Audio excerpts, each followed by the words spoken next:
I have a quick video for you today. We're looking at a couple of pouches, accessory pouches. You saw in the description, save your equipment. I have them on two of my main woods bags, gun range bags, and this is my EDC bag that I have with my kids. It's also like my diaper bag, my laptop bag, my work bag, all that kind of stuff. So this is an Eberly stock X1 Euro, and this one over here is the Vertex Commuter, not the XL version, it's just the Commuter 2.0. So it's got some updates on that. We'll get to that one in a second. They both have one of these Survivor equipment pouches on there. They're med pouches, really. And I've never had some of these before. I've had other kinds of pouches, but these are really highly specific. I'll start on the outside. So this is kind of the gray coloration that I chose. I thought it went well with the tan. A little bit different. So just like Eberly stock, they like to do something different with their moly, and so they use the laser cut moly.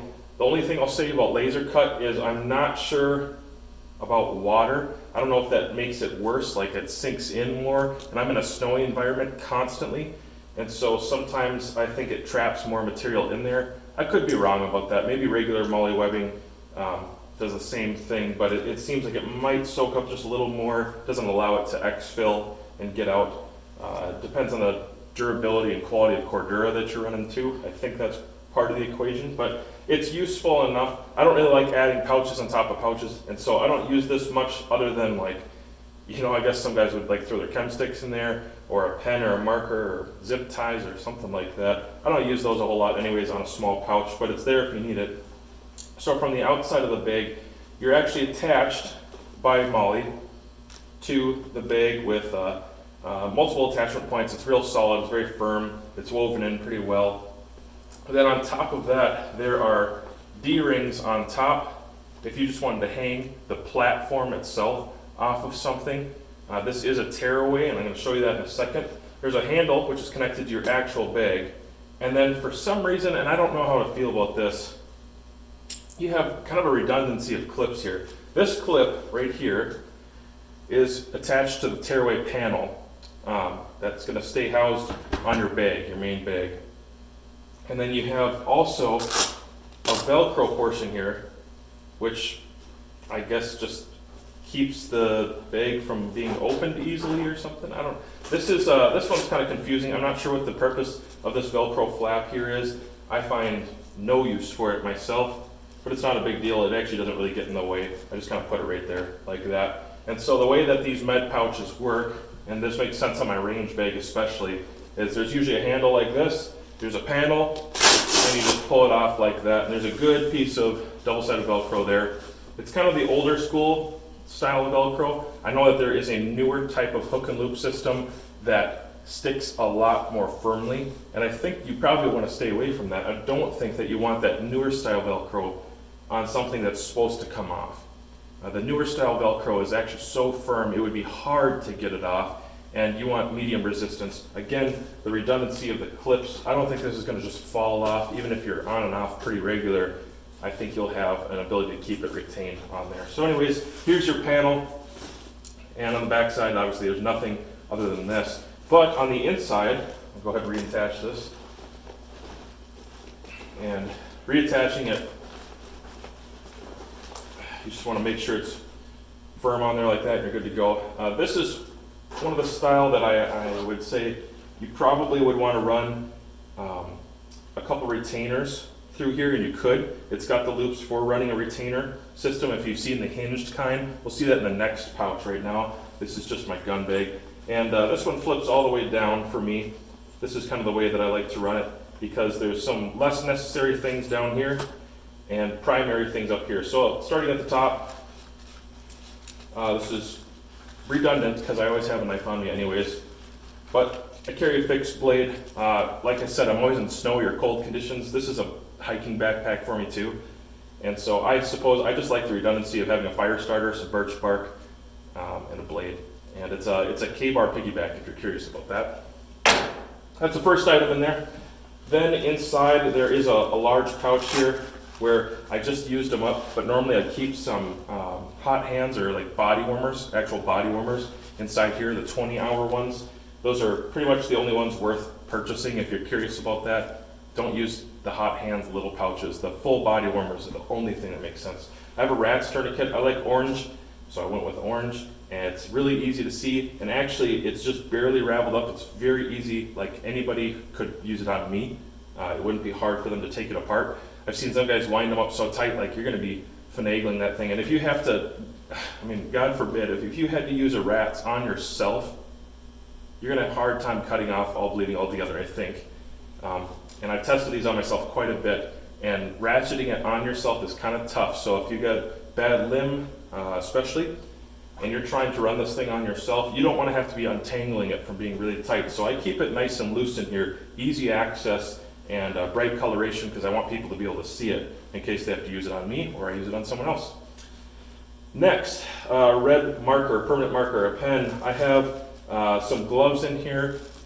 If you're at the range, you're working with lead, or just out in the woods, and there's a serious cut or something like that, which I've had before. I had a student, I was doing like an outdoors class, and a student saw through part of his thumb, and we were out in the boonies, and so I did not want to contaminate it, and I had to take extra time and sanitize my hands, because I did not have gloves with me at that point. And it seems ridiculous that you would take the time to put on gloves, but when you have really dirty hands and a relatively serious cut, you know, if you get chopped with an axe, or if a bullet fragment comes back and you got to do a little work real quick, it's just good to have a pair of gloves on there so you're not infecting and making a situation worse. I mean, the whole purpose of this is to have the right things on you to be able to give quick access and, you know, kind of that basic trauma medical attention.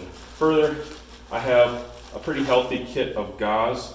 This is some really thick stuff. This is for absorbing quite a bit of blood loss. And then I have some medical tape on top of that. It's like, again, this is really primitive stuff. This is basic save your life, save your butt kind of stuff. It's not for people who know what they're doing. It's for people who don't know what they're doing, which probably is people like me. Then moving on down, you have an extra pouch here. Here's for my everyday kind of needs. So I guess basic aspirin, bee stings, things for my kids if they're out hiking the woods with me. Some of those basic utility items in there. Poncho, name information, phone number, in case I lose my bag. I doubt somebody will give it back to me, but if they did, some really high quality, actually it's ductwork tape, and I found that to be extremely useful. It's reflective, it's really, really strong, and it works when it's wet. And those are kind of the primary things I guess I was looking for in this type of tape. And I run a poncho in here, a trash liner, like a big XL trash liner, some zip ties, and that is it. That's everything included inside of this one. I'm not looking to weigh this bag down. I carry it pretty often. I use it at the range almost every single time, unless I'm carrying a bunch of rifles. Even then, sometimes I carry it. So I just wanted to keep it kind of lightweight, not super bulky. The profile, yeah, it sticks out a little bit, but it's not much more than when I have the bottom of this loaded up. And it's not super high vis, but you can tell there's something different here, and people who know what they're looking for would find it here. The only thing that I would say I should probably add is one of those, like little Velcro, kind of a PVC coating stickers that just says medical or has the medical sign on it, just so people know, oh, duh, that's where you can get something in case something happens and I'm not around or not aware enough to explain it. So I think I probably should add that to this. Otherwise, I really like this pouch. Here's the thing. This was like $11. And the quality of this bag, I know everybody talks about the quality of their Chinese items or whatever, but I thought it was going to be kind of junky. I'll just be honest with you. I thought it'd be cheap because it's $10, and usually these are quite a bit more. But this quality of the Cordura, the stitching, just everything about it, the Velcro, the zippers especially, I actually think this is probably more like a Maxpedition pouch, which really impressed me because, again, like $10, $10, $11, right around there, plus a little tax. So it's a pretty good bag and pouch. Let me show you the other one on my EDC bag. All right, so this is my EDC bag. This is kind of what I carry. Like, I have 2 kids, carry the diapers in here, extra outfits, my laptop, my work gear, because I bring my kids with me to work. And so everything has to be in here. Originally, this bag comes with actually a covering over this. It's not quite big enough to house this when I have it loaded up. And so I have kind of my extra gear in here, and it's nice and spacious. There's an extra pistol slot in here. If you know anything about Vertex, you know that they have these cool tabs so you can get quick access. So when the bag is on and you're slung up, you can grab onto that tab very quickly and access your pistol. Or diaper. Anyways, that's kind of a pouch I don't use a whole lot other than just storage. Pistol's usually on me. So the actual Savior equipment pouch, the thing that I really like about this particular pouch is it doesn't have all the redundancies of the other pouch. It just has two basic flaps here, and you wouldn't have to use those. You can cut those off if you didn't want to use them. It's just got zippers. This one is hinged, but it is not a fast removal system. So this is going to stay stuck to whatever bag you're using. It doesn't have a plate on the back. It does have D-rings if you needed to just clip it on and go quick. Otherwise, this is MOLLE laced to the system, the platform that you have. So it's just a different type. And it has the drawbridge kind of holder. I like that on this particular bag because, again, it's slung over my back. The backpack itself is slung over in such a way that when I swing it around, this is the presentation side. This is the front side. So if you were wearing it and you just wanted to wear it while you were working on somebody or something, have everything organized, this works pretty well. This one, again, I'm kind of thinking about my kids and roadside emergencies. With this, I have a separate bag in my vehicle for roadside emergencies, but this just has a little bit more that I would maybe want to use with my kids. So I have a cat's tourniquet in here. Again, orange. I like the color orange. It stands out really, really well. And the cat, I find this probably is a little more versatile for roadside emergencies, but the rats I think might work better with kids and limbs. So I'm kind of torn there. I've thought about just adding a rats in here or a soft, what is it called? Soft C, soft T, can't remember. The other tourniquet, just in case I have a situation with a child. I would hope I would never have that. I have a face shield in here. There's not a huge chance I'd ever use that, but I suppose it could come in. I have a Spyderco. This one has the size up from the Tenacious. I can't remember what it's called. The Spyderco, is it Resilience? I think it's the Spyderco Resilience.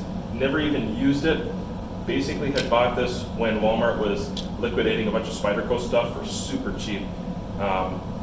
Nobody in my city knew what it was, and so I got it for a few bucks, and I just wanted a really nice sharp knife that I could always have on me in my bag. I have a small multi-tool, fire starter, flashlight in here, and then quite a bit of gauze. I have some real heavy gauze from my medical store. Quite a few, again, instant trauma kind of medical assistance items. I have a few everyday items in here as well. It's maybe a little bit redundant from the other bag. Some hand warmers, heat, body warmers, alcohol prep pads, things like that, some markers. I really am not looking to get into crazy technical things. I'm not going to be administering so much aid. I want to keep somebody alive or okay until an ambulance can get there, or at least until I can get somebody to a hospital. Keep myself alive, I don't know, whatever the situation is. It's just better than not having anything. And again, this is my EDC bag, so I'm not looking to have a profile that sticks out to here. I've seen some guys ankle carry things through their pants before. I've seen their medical equipment on their EDC bag, and it's the size of the EDC bag. It's huge. And so for me, I won't do it. I won't carry it if it's that big. I think it's ridiculous. This, though, is reasonable. It's actually pretty slim profile. If I didn't have a couple items in there, it'd be even tighter against the bag. Probably could cover it up and conceal it with the flap that this bag has, or interior. As it is, I really like that gray coloration. Gray coloration. I like the gray coloration on these. This as well was, I think it was right around 12 bucks, which is a steal considering the quality, the features that it has. The laser cut MOLLE, it's like a modern, utility pouch. It doesn't really remind me of the old floppy, frumpy ones. It's got a little bit of form and rigidity to it, good zippers, just a lot of modularity to it, and it works perfectly with this bag for me. It doesn't stick out so much. It's not uber tactical. It's maybe a little tactical, but I think the profile is about what I was looking for. The weight is not bad, and it's not weighed down so much that I won't carry it. So that hits all the markers for me. If you found this video interesting, you liked it, you want to see more about it, go ahead and leave me a comment down below. Otherwise, like, share, subscribe. I appreciate all that stuff. I have some more reviews coming in the next week. Finally going to get to that AK review pretty quick here. Give me a few days. one more thing. If you want to do like a live event, a YouTube live time where I can stream or just answer some questions, also comment that down below in the comment section. I kind of want to do one. Maybe I'll make it kind of a every other week thing, Friday night thing, something like that when I actually have some free time, and answer some of your questions. I know I do get a lot of questions either through Facebook or on YouTube itself, and I don't always get to them. It's kind of not my first priority to answer these kind of questions, but if I did a YouTube live, I'd be much more likely to get to those questions. So go ahead and comment down below if you'd be interested in that. Otherwise, thanks guys, we'll see you in the next video.